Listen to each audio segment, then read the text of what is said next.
ஊழியங்களை எடை பார்க்கறதுக்கும் என்ன மெசேஜ் கொடுக்குறாரு, எப்படி குறை கண்டுபிடிக்கலாம் அப்படின்னு சொல்லிட்டு தான் இன்னைக்கு நிறைய பேர் கோராவின் ஆவிகள் நிறைந்து நிறைய பேர் வராங்கிறார்கள். ஆனா கோராவுக்கு என்ன நடந்துச்சுன்னு சொல்லிட்டு நம்ம எல்லாருக்கும் நல்லாவே தெரியும். இது வரைக்கும் நரகத்தை உயிரோடு பார்த்த, மாமிசத்துல உயிரோடு பார்த்த, உயிரோடு இறங்கின ஒரு கூட்டம் எதுனா கோராவின் கூட்டம். ஆண்டவர் மிகவும் கோபம் கொண்டு அந்த கூட்டத்தை அப்படியே உயிரோட, கோரா சொன்ன காரியங்கள்லாம் பாத்தீங்கன்னா ரொம்ப நியாயமா இருக்கும். என்ன சொல்றாரு கோரா? ஆண்டவர் எங்க கூடயே பேசுறாரு, நீனா உன்னை மேன்மையா நினைச்சுக்கிறியா, என்ன நினைச்சிருக்கிற, எங்களை ஏமாத்துறியா அப்படின்னு சொல்லிட்டு பல விதமான கேள்விகளை கோரா கேட்கிறாரு. ஏன்னா ஆண்டவர் எல்லாருக்கும் அந்த அபிஷேகத்தை பகிர்ந்து கொடுக்கிறார். மோசேயின் மேல இருக்கிற அபிஷேகத்தை அங்க இருக்கிற இஸ்ரவேல் ஜனங்க மேல எல்லாரும் மேலயும் பகிர்ந்து கொடுக்கிறார். அபிஷேகம் பகிர்ந்து கொடுக்கப்படுகிறதுனால ஆண்டவர் நியமித்த ஒரு சில ordinance or appointments, when God appoints people, when God calls somebody for ministry and appoints them, எதுக்காக அப்பாயிண்ட் பண்ணாரு, எதுக்காக மோசையை கூப்பிட்டாருன்னா, அந்த ஜனங்க கஷ்டப்படுறாங்க, இந்த ஜனங்களை எகிப்துல விடுதலையாக்கி, ஏன் பாவம் மோசே தன் குடும்பத்தையே இழந்தாரு. நீங்க நினைக்கிறீங்க மோசே ரொம்ப சந்தோஷமா இருந்தாருன்னு? கிடையவே கிடையாது. அவங்க மனைவிக்கும் அவருக்கும் பெரிய பிரச்சனையாயிடுச்சு ஊழியத்து நிமித்தமாக. ஏன்னா ஊழியத்துக்கு வரும்பொழுது இந்த விஸ்தசேனம் பண்ணலன்னு தேவதூத பெரிய கத்தியோட நின்றாரு, மகனை கொண்டு போகும்படியாக. அப்பதான் அந்த அம்மா செப்பேரா இந்த மாதிரி என்ன பண்றாங்க, கல்லை எடுத்து, நுனிக்கல்லை எடுத்து, நுனித்தோலை வெட்டி ரத்தம் அப்படியே ஊத்துது. அப்ப சொல்றாங்க, ரத்தம் சம்பந்தமான என் புருஷனை, ஐயோ பிளடி ஹஸ்பண்ட் அப்படின்றாங்க. அப்போ அங்க எவ்வளவு பெரிய குடும்பத்துல எவ்வளவு பிரச்சனை வந்திருக்கும். ஏன்னா முக்காவாசி ஒரு பார்வனுடைய மாளிகையில் நம்ம கண்டுறாரு, எங்க குடும்பத்துக்கு போனாரு, எங்க மனைவிகளையும் பிள்ளை எடுத்துட்டு நேரம் செலவு போனாலும் தெரியல. அந்த கோரா என்ன சொல்றாரு, மோசையை பார்த்து 13ஆம் வசனத்துல, பின்பு மோசே எலியாவின் குமாரனை தாதானே ஆபிராமை அழைத்து அனுப்பினான். அவர்கள், நாங்கள் வருவதில்லை, இந்த வனாந்திரத்திலே எங்களை கொன்று போடும்படி பாலும் தேனும் ஓடுகிற தேசத்திலிருந்து எங்களை கொண்டு வந்து அற்பமான காரியமா எங்கள் மேல் துரைதனம் பண்ணுகிறாயா? மேலும் நீ எங்களை பாலும் தேனும் ஓடுகிற தேசத்துக்கு கொண்டு வந்ததும் இல்லை, எங்களுக்கு வயல்களையும் திராட்சை தோட்டங்களை சுதந்திரமாக கொடுத்ததும் இல்லை. இந்த மனிதனுடைய கண்களை பிடுங்க பார்க்கிறாயா? நாங்கள் வருவதில்லை என்றார்கள். பாருங்க, மோசே கூப்பிடுற, பாப்பா என்ன பிரச்சனை, நம்ம பேசுவோம் அப்படின்னு. அதுக்கு தாதானையும் அபிராமையும் அப்புறம் கோரா, இந்த மூன்று கூட்டத்தையும் அழைக்கிறார். இவர்கள் லேவி கோத்திரமா இருக்கிறார்கள். 8ஆம் வசனத்தை பாக்குறோம். என்னாகும் 16:8. கோராவினால ஒரு பெரிய பிளவே உண்டாச்சு. அதான் மோசே சொல்றாரு தெளிவா, யார் இவங்க? லேவி புத்திரர்கள். இவன் யாருன்னா ஒரு ராஜா. கோரா ஒரு பிரபு, பிரின்ஸ். அவங்க நிறைய பேர் இருந்தாங்க. ஆனா கோராவின் பிள்ளைகள் 2 கோராக்களா பிரிக்கலாம். ஒண்ணு, தேவ சித்தத்துக்கு ஒப்பு கொடுத்து தன்னைத்தானே தாழ்த்தி அந்த கோராவின் கூடாரத்தை விட்டு விலகின கோராக்களும் இருக்கிறார்கள். அதே கூடாரத்துல இருந்து நரகத்தை நேரடியாக சந்தித்து நரகம் அவர்களை விழுகின அந்த கோராக்களும் இருக்கிறார்கள். நல்லவர். சங்கீதம் 133. இதோ சகோதரரே, ஒருமித்து வாசம் பண்ணுகிறது எத்தனை நன்மையும் எத்தனை இன்பமுமானது. அது ஆரோனுடைய சிரசின் மேல் ஊற்றப்பட்டு அவனுடைய தாடியிலே வடிகிறதும் அவனுடைய அங்கிகளின் மேல் இறங்குகிறதுமான நல்ல தைலத்துக்கும் எர்மோன் மேலும் சீயோன் பர்வதங்கள் மேலும் இறங்கும் பனிக்கும் ஒப்பாயிருக்கிறது. அங்கே கர்த்தர் என்றென்றைக்கும் ஆசீர்வாதத்தையும் ஜீவனையும் கட்டளையிடுகிறார். அதாவது ஆசீர்வாதம் என்றென்றைக்கும் இருக்குமா, எனி டைம் இருக்குமா. அது எங்க இருக்குன்னா ஒரு மனதுல. 26ல சொல்றாரு, அவர் சபையாரை நோக்கி, இந்த துஷ்ட மனிதரின் சகல பாவங்களை நீங்கள் மாறிக்கொள்ளாதபடிக்கு அவர்கள் கூடாரங்களை விட்டு விலகி அவர்களுக்கு உண்டானவைகளில் ஒன்றையும் தொடாதிருங்கள் என்றார். அப்படியே அவர்கள் கேராகு, தாதான், கோரா, கேரா, தாதான், அபிராம் என்பவர்களுடைய வாச ஸ்தலத்தை விட்டு விலகி போனார்கள். தாதானும் அபிராமும் வெளியே வந்து தங்கள் பெண் ஜாதிகள், பிள்ளைகள், குழந்தைகளோடு தங்கள் கூடார வாசல் நின்றார்கள். அதாவது தலைங்க சரியில்லைன்னா, 3 தலை சரியில்லைன்னா அதன் கீழே இருக்கிற அத்தனை குடும்பங்களும் அவங்கள ஃபாலோ பண்ற ஆட்களும் எல்லாருக்கும் ஒரே நிலைமை. அவர் சொல்றாரு, அப்பொழுது மோசே, இந்த கிரியையெல்லாம் செய்வதற்கு கர்த்தர் என்னை அனுப்பினார் என்றும் இவைகளை நான் என் மனதின்படியே செய்யவில்லை என்றும் நீங்கள் எதனாலே அறிவீர்கள்? சகல மனிதரும் சாகரபடி இவர்கள் செத்து சகல மனிதனுக்கும் நேரிடுகிறது போல இவர்கள் நேரிட்டால் கர்த்தர் என்னை அனுப்பவில்லை என்று அறிவீர்கள்.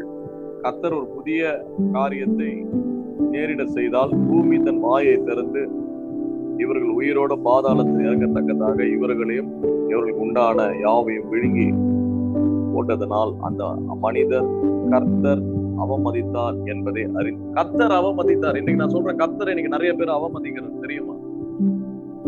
இன்னைக்கு எத்தனை பேர் ஆண்டவர் அவமதிப்புல இருக்கிறாங்க தெரியுமா? ஏன்னா ஆண்டவர் வந்து ஒரு மனிதர் ஊழியக்காரரையோ இல்ல ஒரு ஊழியத்தையோ அபிஷேகம் பண்ணப்பட்ட நல்ல மனிதர்களை குறிச்சு பேசுறேன். ஊழியம் செய்கிற நல்ல ஜனங்களை, ஊழியக்காரர்களை கர்த்தர் அனுப்பும் போது அவர்களை அசட்டை பண்ணுவதும், கேள்வி கேட்பதும், பெருமையும், அகந்தையும், அடுத்தது கேள்வி கேட்கிறது, சந்தேகப்படுவது, இவைகள்லாம் ஒரு மனுஷனுக்குள்ள இருந்தானா அந்த மனுஷன் ஆண்டவரோட ஃபர்ஸ்ட் கனெக்ட் ஆக மாட்டான். அவனுக்கும் ஆண்டவருக்கும் ஒரு தடையை அவனே உண்டு பண்றான். அவனே ஒரு தடையை உண்டு பண்றான். அவன் தான் அரண்களை பிசாசு கட்டும்படி அவன் அலோவ் பண்றான்.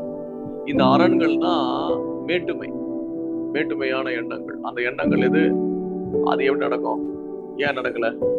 இவனால் ஜெபம் பண்ணினா பிரயோஜனம் அப்படின்னு சொல்லி சொல்லி சொல்லி நான் போனா ஃபெலோஷிப் போட்டு வெளியே வெளியே போனாரு. அடைப்பை பிடுங்கினாரு. அடைப்பை பிடிங்கன்னு வெளியே போனாரு. கோரா, தாதான், அப்ராம் வெளியே போனாங்க. என்ன ஆச்சு? நரக வாசல் திறக்கப்பட்டது. அவர் உள்ளே இழுக்கப்பட்டார்கள்.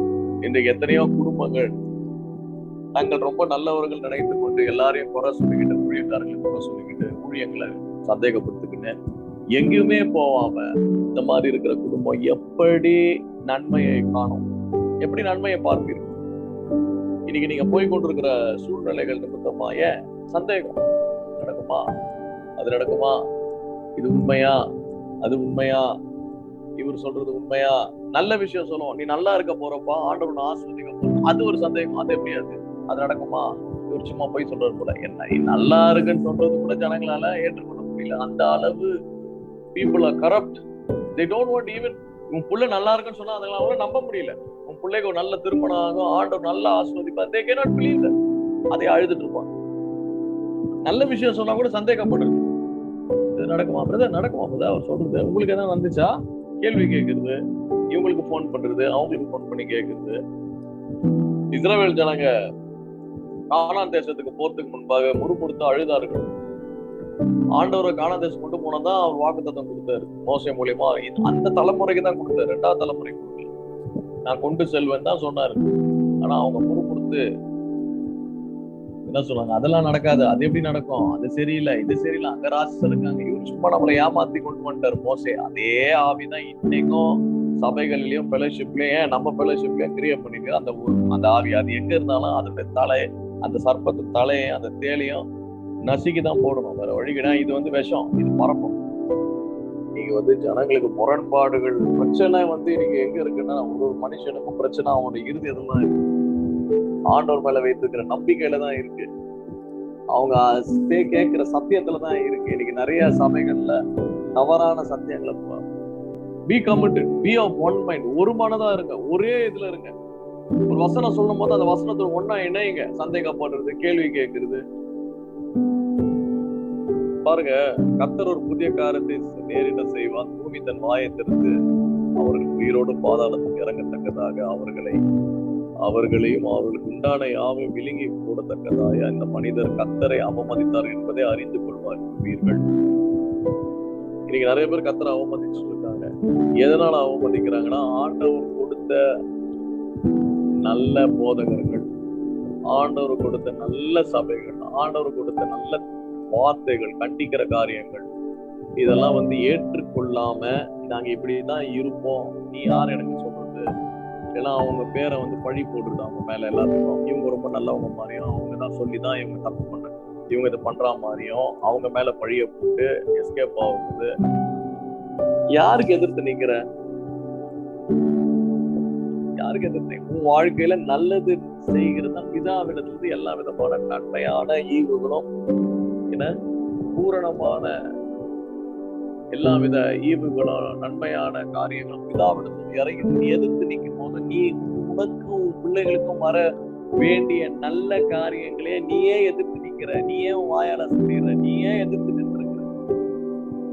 இன்னைக்கு ஆண்டவர் தவறு பண்றாரு, ஆண்டவர் சரியில்லை, ஆண்டவர் இப்படி இருக்கிறாரு, ஆண்டவர் அப்படின்னு ஆண்டவரை குறை சொல்றத காட்டிலும் உன்னுடைய குறையை பார். So as a ministry, we take responsibility. We are not just for any worldly or material blessings. We are here to take responsibility for your lives. But based on one condition, you need to be connected and be in oneness with us. அடுத்தது, you need to believe. மூன்றாவது, ஆண்டவர் வசனத்துல சொல்லுவோம், இந்த Friday permission, Monday permission, Tuesday permission, ஆண்டவர் சொல்லுகிற வசனத்துக்கு கீழ்ப்படினோம்.